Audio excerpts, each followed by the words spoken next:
Daisy, Daisy, give me your answer too. I'm half crazy, all for the love of you. It won't be a stylish marriage. Hello, Cubanwriter here with Darkling Faye. Hello! And we've just come back from seeing Universal's new film, The Mummy! We had a date night. Yay! Date night! This is the 2017 Mummy, not one of the previous Mummy films, of course. And that leads me to mention the context in which the Mummy exists. Okay. Now, I've been reading for about a year on different news sites and entertainment news platforms. Because you like to read anything and everything on a movie before it comes out. Well, I like to stay informed about the entertainment industry. Shout out to Collider, great source of information. I do not like to. I like to just go and watch the movie. Don't like things to be ruined so much, because chances are when I start watching the movie, I'm already going to know what happens before it happens. Well, I didn't have the plot spoiled for me, but I did know that Universal is working on building a monster movie franchise, just like the monster movie franchise they used to have back in the day when they did Frankenstein, the Mummy, the Wolfman, Dracula, all that stuff. I did not know that before going into this film at all, because I don't read up on anything. I just go see the movie. Yay me! And he makes it seem a lot more cooler. Because I like the Wolfman, I liked Frankenstein, I liked those old kind of sometimes black and white movies that had a little bit of romance to it in the style and the story that they did. And I would love to see that redone. I'd love to see them take that on. I know some of the ones that have been done in the past, like I, Frankenstein, and I think there was a Daniel Radcliffe one that was about Frankenstein as well. I don't remember. He was, I want to say, the assistant, like Igor. Oh, yes. I think so. So there have been some films, and I think even a TV show series that you saw that was off, that was kind of based on those type of characters. Well, I remember there was a Dean Koontz Frankenstein for television. But anyway. So they've done that, but not really on the big screen of late that's been kind of successful or that has seen its stride. Basically, Universal's wanted their Avengers. And since they had done the classic movie Monsters, right? Yeah. They're going to have a Monster Avengers. Gosh, does that not sound cool? Like, that's something I want to see. And they've called this the Dark Universe, this project of theirs. Dun, dun, dun. And so I was excited when the movie started, and after the Universal logo, it flipped around and they showed the Dark Universe logo. Dun, dun, dun. And I thought, the first Dark Universe film is about to begin. But what I didn't realize is they were referring to their style of lighting and cinematography and not to the universe, because everything in this movie is dark. I didn't know any of that going in. I watched the trailer and I thought, I enjoyed the first Mummy movie with Brandon Fraser. That was a lot of fun. Didn't enjoy any of the rest or Scorpion King. Sorry, The Rock. But I thought, the trailer looked interesting, looked a little fun. I thought, maybe they'll do something fun with the franchise again. Maybe it'll be good. Not necessarily a Tom Cruise fan, but the trailer looked good. I was like, I'll see this movie. It'll maybe be a good time. And for the first third or half of the film, I would say, it goes by what you would expect from the Mummy franchise. It starts off talking about where they find, or I guess the bad person, the girl, the antagonist, I guess you want to call her. Yeah, and by the way, I'm going to say that this is going to be a spoiler review. Spoiler, diddle-da, For those of you who don't want to be spoiled, just go ahead and tune out, because there will not be a non-spoiler section of today's show.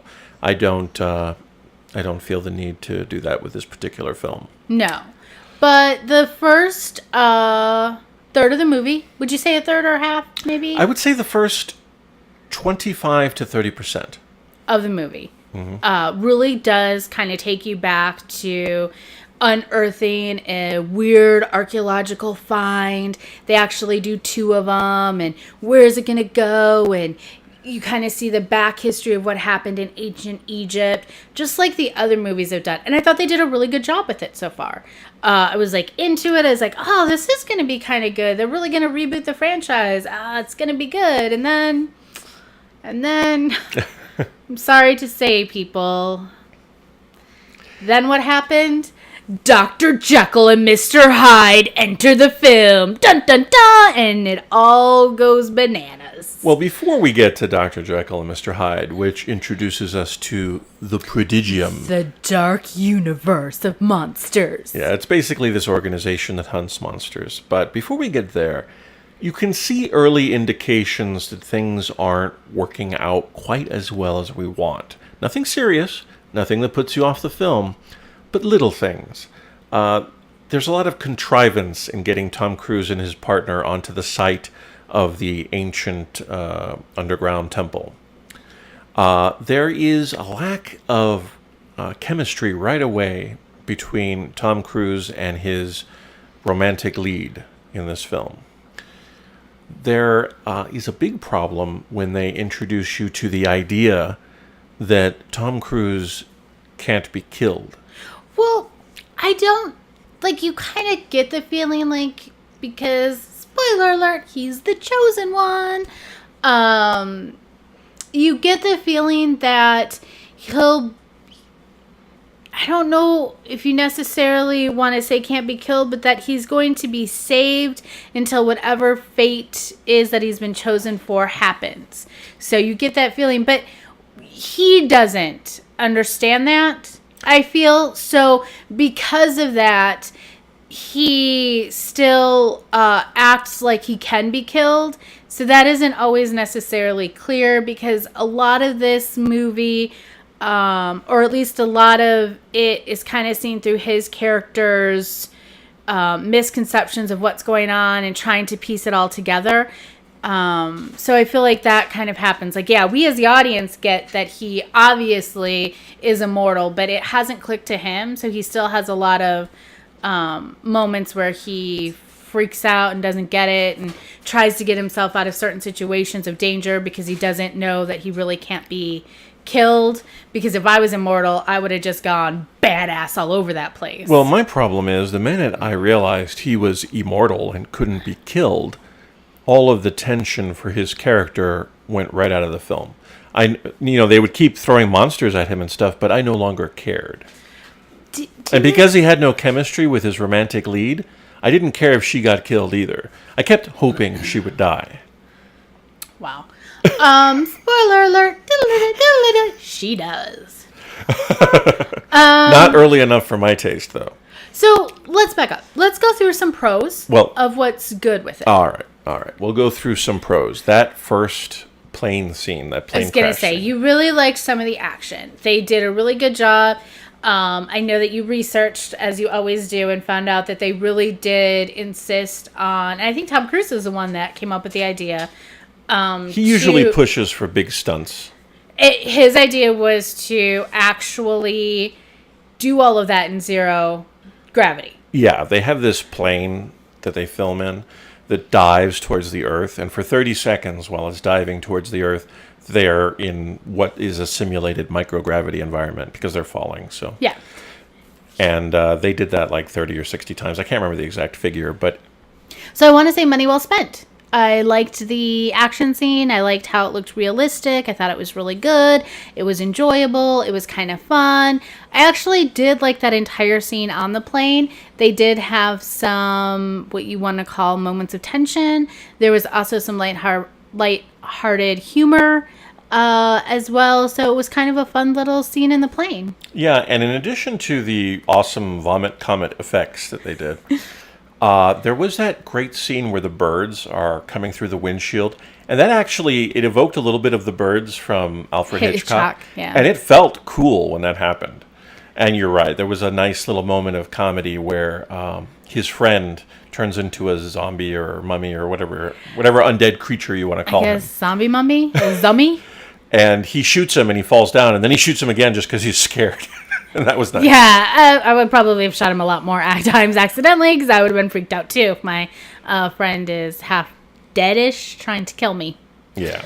So that was really nice. And there was a car accident later on in the film that I thought was very nicely filmed. The car crash scene, where he's driving away and then doesn't end up driving away. And I want to say really, I also liked some of the scenery, some of the props. I know that you said it was really dark film, like literally dark. I had trouble sometimes seeing everything that was going on. But I felt like they did a good job with London and the scenery. It's not always, it's kind of like Seattle, I'm told. It can be very wet sometimes and dreary. So they kind of had that good feeling, because now knowing that they wanted to also do a monster revival film, that makes sense, because that's kind of the feeling some of those type of films and genres bring out. But I did wish it was a different movie, though. I felt like now we're going to go into the con part. And my biggest con really is that it was like two movies that did not come together well at all. I felt like they had the Mummy movie that they wanted to kind of do that was kind of based on the prior stuff that they've done in the past with the Brandon Fraser franchise. And then I got surprised with Dr. Jekyll and Mr. Hyde. I honestly didn't see that coming because I read nothing about this. And so my moment of revelation is when Russell Crowe, by the way, is Dr. Jekyll and Mr. Hyde, and doesn't do a really great job in either role. Just going to put that out there. Yeah, it's weird because he's a good actor, but he is a good actor, and I blame the director for that. I feel like the director wanted him to kind of portray it the way he did. I feel that was a bad move. But that was a shock to me because I didn't know it was going to be a monster movie. And I was like, whoa, we just were in Egypt. Why now do I have a Dr. Jekyll, Mr. Hyde? Like, what just happened? Yeah, I think they pushed the prodigium and the Dr. Jekyll and introducing new elements too early. Here's where Marvel did really well with Iron Man and their first superhero films.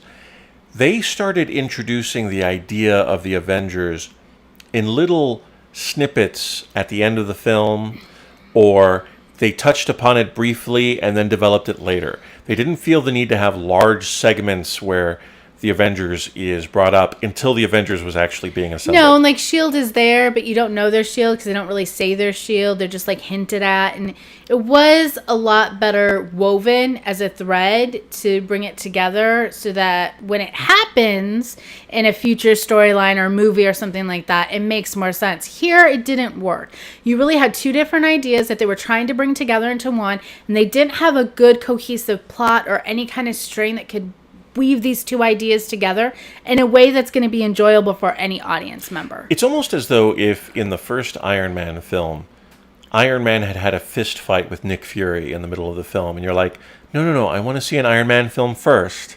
Mm-hmm. Bring Nick Fury in later. Yeah, it really felt like that. I really honestly felt like they had shot one film and then shot another film and then just spliced it and edited it together and said, we're going to do this. Because it didn't feel realistic or well done. It was so jarring. It brought you out of the entire movie experience because you were just like, oh, WTF moment just happened and I don't understand why. And one of the problems with Dr. Jekyll, or as I like to say, Dr. Exposition Dump, is that he was just used primarily to drop large amounts of information on the audience in a way that didn't feel natural. Like, who are you? Well, let me tell you my life story. No, just say I'm Dr. Jekyll and move on. And in a way, you still didn't really get his life story. I, as an audience member, know more about his life story because I know the character. We've either read the stories or seen films or know the book. But he really didn't say that much. It was like in this weird, like... Well, he's like, let me tell you a story about a man who was filled with evil, but fortunately he was a doctor and so to work on a cure for his evil. And I'm like, dude, the guy just asked who you are. Just say, I'm a doctor, I work here, move on with your life. Yeah, but he didn't really, okay. That's way too much information already. Thank God we didn't get any more about him. But that's way to blow your load, Dr. Jekyll. That's also part of the movie's problem, is it doesn't really develop anyone character-wise in this film, except for, is her name Amenemhet?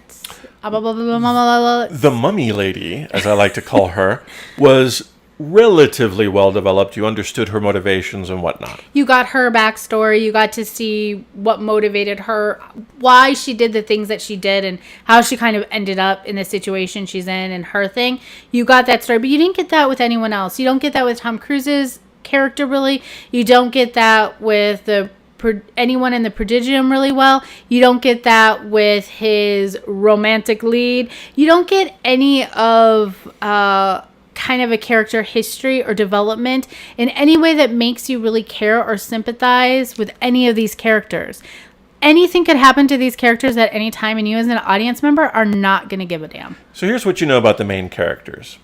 Tom Cruise has a friend who follows him around, presumably because he would like treasure, and that's what we know about him. It's kind of like a sidekick, but like a bad Robin. So here's what we know about Tom Cruise's character. He's handsome. Tom Cruise's character is greedy and wants treasure. A soldier. Don't forget he's also a soldier. And he's a soldier, although that's not strongly emphasized. I mean, he is a military scout, but other than running away and shooting while he's running away, we don't see him. He also leaves his guns behind. Don't forget. Like, I've got a weapon that can help me. I'll just leave it here. Well, I guess he was out of ammo, and in true Hollywood tradition, when you're out of ammo, you ditch your gun. So here's what else we know. His romantic lead, the blonde, as I like to call her, Dr. Blonde, she likes antiquities. Her name is Jennifer. Oh, was it? Okay, yeah. I couldn't even remember that. Jennifer. She likes antiquities. Okay. She also seems to be not just like she likes antiquities, but her life work has been antiquities. In Egyptology type stuff and unearthing these type of things. And for some reason, don't know why, the military helps her and protects her, because why not? So here's the reason that she likes antiquities. Here's why Egyptology has always fascinated her. Here's what she found really attractive about Tom Cruise's character. I mean, later on, she comes to appreciate the fact that he is secretly generous with his life, I guess, in trying to save her, and is a selfless individual secretly underneath all his greed. But we don't know what drew them together to begin with, other than Tom Cruise's handsomeness, I guess. We totally know what it is. And do you want to know? Do you want me to tell you? Yeah. True love. There is a lot of effort between these two characters for no reason. Like, we don't see the connection between them. We don't feel the connection between them. Most of the time when they talk to each other, they are insulting one another, which passes for romantic development in Hollywood movies nowadays. But it's also, if you think about it, how his platonic relationship was with his friend. They insulted each other. They did all that stuff to each other as well. They just weren't romantic partners. You don't get any development between their friendship. You don't know why they're friends. You don't understand why they work together. You don't understand any of that. You just don't. You also don't really get a lot of backstory into the Prodigium, why these people are here, how they were able to amass all of this resources and political power, because they were able to make government agencies bow down to their wishes. None of this gets explained in any way. Nothing is developed.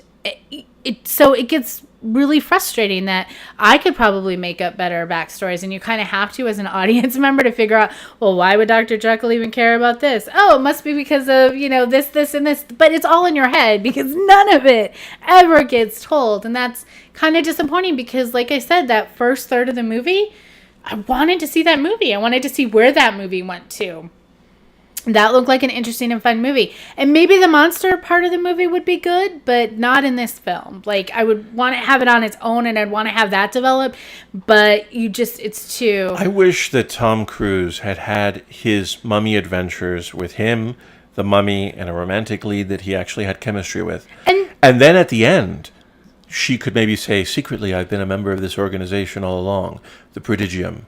Please come with me and let me introduce you to its leading member, Dr. Jekyll. And then that could have been the stinger for the next film. It would have been nice as like an end credit or something, like that's what you get type of thing. And then they stole things from better movies, like in An American Werewolf in London, the guy's dead friend keeps coming to him and giving him advice. Oh, yeah. And in this movie, Tom Cruise's dead friend keeps coming to him and giving him advice. But not good advice. No, I mean, because he's like, working for the lady. But still, it felt very American Werewolf in London to me. Yeah. I say... Without as much fun. I say watch that movie. I would watch the original Brendan Fraser Mummy and American Werewolf in London, and you'll get... And the Avengers. And you'll get all the aspects of this film without having to watch this film. I kind of liked I, Frankenstein. I know not a lot of people did, but I kind of like that movie. But that has nothing to do with any of this. No, it doesn't. But I liked it. Now, there's a lot of nitpicking I can do, but it's really not worth doing. Like, a lot of things in this film don't make sense when you start looking at them. But since the film isn't even entertaining or interesting and none of the characters work, God bless Tom Cruise. He was trying so hard in this film to make it work, but it doesn't work. And even the charm and talent of Tom Cruise couldn't make it work. And so there's really no point in breaking down all the little nitpicks I usually bring to a film. Because you know what? I actually have to like a film a little bit in order to put that much effort into it. The writing's poor. The directing seems to be poor. Yeah. The cinematography is poor. What a dingy movie. Wow. He did he really tried. You could tell he was making an effort. I can't necessarily blame the other people around him for not making efforts because, again, I feel like this was a director type thing. I feel like they wanted Russell Crowe to do that character that way. I felt like maybe there is some editing that happened where you got to see a lot more of Jennifer, the main good girl character, his romantic lead, but that got edited out because I felt like there were a lot more interactions that didn't happen, and that's why some things didn't make sense. I feel strongly that a lot of her scenes were edited out, but not for the reasons you suspect. Because they had no chemistry, and it was miserable to watch them together on screen. I don't know if it's just that they didn't have chemistry, or when you edit it to a certain degree, then it ends up looking like they don't have chemistry. I don't know. I just felt like I hate romance movies anyways, where after you meet someone for 5 minutes, you're totally in love and willing to give up your life and sacrifice everything for a person that you don't know anything about. I hate those type of things. It's one of the things that really annoyed me with the last James Bond film. You see it all the time in movies and everything. Like, oh, they met, they had a one-night stand, or they've had a conversation for like 20 minutes, and now they're like in love, and like they'll do anything for the other person. Especially when most of their romance happens off screen. Like, they have already had sex before we ever see them. They already them. had a whole interaction of a date and I guess a one-night stand, obviously. And all of that you don't get to see, it's just mentioned here and there. And so that does become a little bit of a problem because they do feel like they're two strangers just meeting each other, but they're really not strangers because they've already had a connection or interaction. And so it's just stilted. Again, I feel like because of how they put all of this together in a way. But yeah, I wouldn't recommend it. I do think there are other things out right now that you would see that would be better entertaining. I hear there's a Captain Underpants film. So once you're done with Wonder Woman, perhaps you'd like to check that out. Captain Underpants versus Professor Poopy Pants. Probably a better movie than The Mummy. I think you're just making that up. I am not making that up. That is a thing. No. It's like SpongeBob for kids of today, I guess. Oh my gosh. Okay. Yeah, go see that. Go see Captain Underpants and Poopy Pants. Professor Poopy Pants. Oh, sorry. Don't want him to get mad at me. So, how many... Yeah, I was going to ask you. So, are we going to do pyramids? Are we going to do ace bandages? Would you like to do... Wait, I know, because this was throughout a lot of the movie that you love so much. Would you like to do spiders? No spiders. Now, look, I might... You know what? I think ace bandages is cute, but this mummy was so underwhelming. Perhaps we should do Band-Aids. It did. I will say it did look like her outfit was just a bunch of ace bandages put together. Not the best. I do have to say, though, that Tom Cruise and the bad girl were probably the best parts of the film. Like, I thought she did really good. And looking up her to see what else she had done, I was really surprised. She was in the Star Trek film I liked, Villain in the Kingsman, which I really liked too. So she's done some really good things. And she had better chemistry with him than the romantic lead did. She was also better developed than everyone else. So I feel like if you got more backstory, more development, maybe you would have liked some of their characters better. But that being said, so Band-Aids or sarcophaguses? You know, this film doesn't deserve anything Egypt. Oh. Band-Aids. Wow. How many Band-Aids do you need to watch this? Well, How look, many would you give? because it had 2 really good action set pieces, I want to give it 1.5 Band-Aids. However, because I do not want to have to use the graphical trouble of rendering half a Band-Aid on the screen, I'm only going to give it 1 Band-Aid. Wow. 1 Band-Aid out of 5. I too will give it 1 Band-Aid, but that's because I did like the first part of the film. I enjoyed that part. Everything else was downhill, but that was a good film. I hope one day I'll get to see that film, maybe. You can watch Brendan Fraser's The Mummy, which was a lot more fun and a lot more colorful and a lot better lit than this film was. With better chemistry between the leads. He's still on that lighting, guys. The lighting was terrible. What a dingy film. Anyway. But listen, it's better to be dingy so you couldn't see all the spiders when it went in his ear. Oh, God, that was terrible. Anyway. So in case you haven't noticed, Cubanwriter is deathly afraid of spiders, so this was not the best movie for him. What happened to the scarab beetles? I like the scarab beetles. So, on this note, this will be Cubanwriter signing out with Darkling Faye. Goodbye, darling. We'll catch you next time, hopefully in a better film. But you'll look sweet upon the seat of a bicycle built for 2.